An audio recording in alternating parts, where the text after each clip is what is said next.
Catherine, the excavation is going to start here next month at the site of the former mother and baby home in Tuam. What are your hopes for that?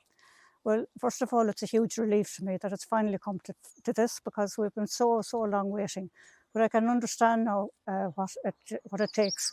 And well, I'm hoping that the evidence that I have found and records will materialise. And I hope that the little remains are that there's enough DNA to be taken out of them. And well, my hope is that each and every one of them will be found. And it's marvellous that it's come to this. It's a huge weight off my mind, and because I've carried this for so long. And it's not alone me. I mean, the survivors and families who have babies and children buried here, it means so much to them that this is happening, and they're just waiting for the day. And they're hoping that they will be able to retrieve their own little brother, sister, or aunt or uncle from here and bury the little baby with its mother. It's kind of, to me, this is an opening up of it's justice. And that's all I looked for from the very beginning, that the babies will be taken out of a sewage system. It was quite simple from the start, but all the authorities complicated it and made a huge thing out of it. There was never a moral issue with them that this was wrong, that they were left here and hopefully they wanted them to be forgotten about.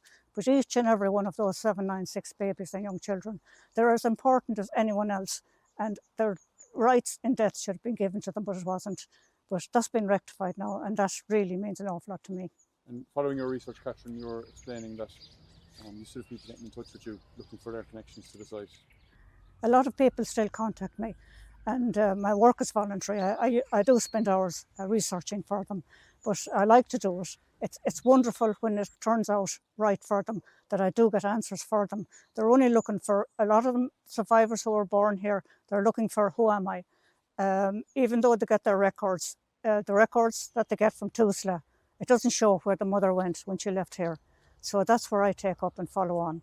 And I found quite a few answers for quite a lot of people. And that brings me a certain joy. It's more or less kind of beaten the horrible system that was taken on here by the government, by the church, by the state, by authorities. And it's an undoing of all that. And I do that all the time. I look and I search, and I'm delighted to do it.